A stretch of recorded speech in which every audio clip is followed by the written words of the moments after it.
여러분들 안녕하세요. 반갑습니다. 공인회계사 엄혜석입니다.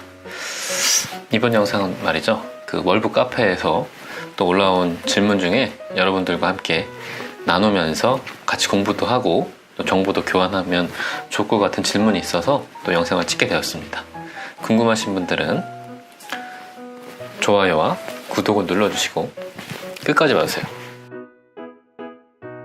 어떤 질문이냐면은 2014년도에 평촌 아파트 구입하시면서 거기에 거주하셨고 2017년도에 또 화성에 있는 아파트를 구입하셨고요. 이런 상황에서 1가구 2주택이 되셨고, 아까 평촌에 있는 아파트를 1번 아파트라고 하고 화성에 있는 아파트를 2번 아파트라고 했을 때 3년 안에 처분하면 양도소득세가 없는 거죠? 뭐 이렇게 질문하셨고요. 그리고 이번에는 1번 집을 팔면서 3번 아파트, 서울에 있는 노원구의 아파트를 실거주 목적으로 구매하시려고 이사를 가시려고 하고, 1번 아파트 매도 잔금일과 3번 아파트 취득 잔금일을 같은 날로 맞췄다고 하십니다. 이랬을 때 잔금일이 동일하기에 1가구 3주택이 되는 거 아니냐, 이렇게 질문하셨고요. 또 이런 경우가 있을 수 있죠. 그래서 한번 알아보겠습니다. 첫 번째 질문은, 평촌은 지금 조정 대상 지역이고요. 화성에 취득하시면서 1가구라고 말씀하셨는데, 정확하게 법적인 표현은 1세대입니다. 1세대 2주택이 되셨고요. 이렇게 2번 주택을 구입하시고 3년 안에 1번 주택을 매도하셨으니까 일시적인 1세대 2주택이 돼서 그 양도소득세가 감면됩니다. 그 양도소득세는 안 나오게 돼 있어요. 그러니까 여기서 이제 주의하실 것은, 지금 이 질문하신 분은 1번 주택 매도 시 그 양도소득세는 안 나오는 게 맞고요.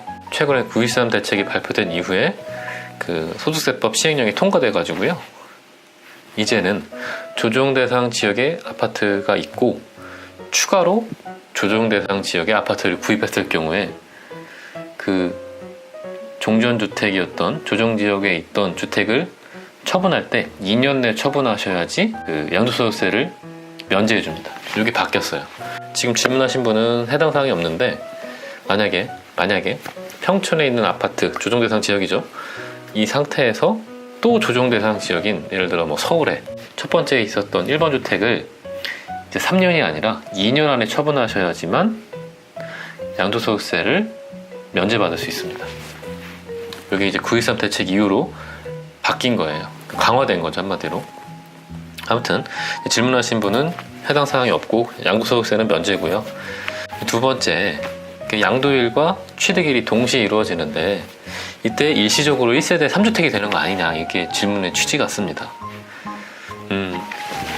이럴 수도 있죠. 이럴 경우가 있죠. 첫 번째 주택 파셔가지고 잔금 가지고 새로운 주택을 구입하시는 경우는 얼마든지 있을 수 있으니까, 이거는 법을 어떻게 적용할 건지에 대한 문제인데, 다행히 세법에서 국세청에서 해석을 내려줬어요.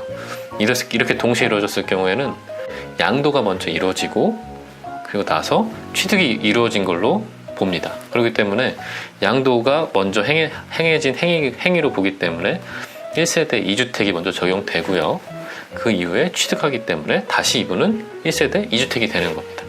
순간적으로 1세대 3주택을 적용하는 건 너무 좀 억울하잖아요, 납세의무자 입장에서. 그렇기 때문에 양도가 먼저 됐고 그 다음에 취득이 이루어진 걸로 법에서 그렇게 순서를 정해줬습니다. 그러니까 이렇게 양도와 취득이 동시에 이루어지는 경우에는 걱정 안 하셔도 됩니다. 양도가 먼저 이루어지고 취득이 이루어진 걸로 보기 때문이죠. 자, 이제 마지막에 정리하는 차원에서 다시 한번 이제 정리를 해드리면, 일시적으로 1세대 2주택이 됐을 경우에 신규 주택을 취득하고 3년 안에 종전주택을 처분했을 경우, 1번 주택을 처분했을 경우에는 양도소득세가 비과세되는데, 다만 주의하실 것은 현재부터는 조정대상 지역에 아파트가 있는데 신규로 조정대상 지역에 또 추가로 구매했을 경우에 일시적 2주택이 됐죠. 이랬을 때는 2년 안에 처분하셔야지만 양도소득세 비과세가 된다는 거 좀 주의하시고요. 그리고 양도일과 취득일이 동시에 이루어졌을 때는, 같은 날 이루어졌을 때는 양도가 먼저 됐고 취득이 된 걸로 봅니다. 이번 영상은 여기까지고요. 더 궁금하신 사항 있으시면 댓글 남겨주시고 또 다음에 뵙겠습니다. 안녕.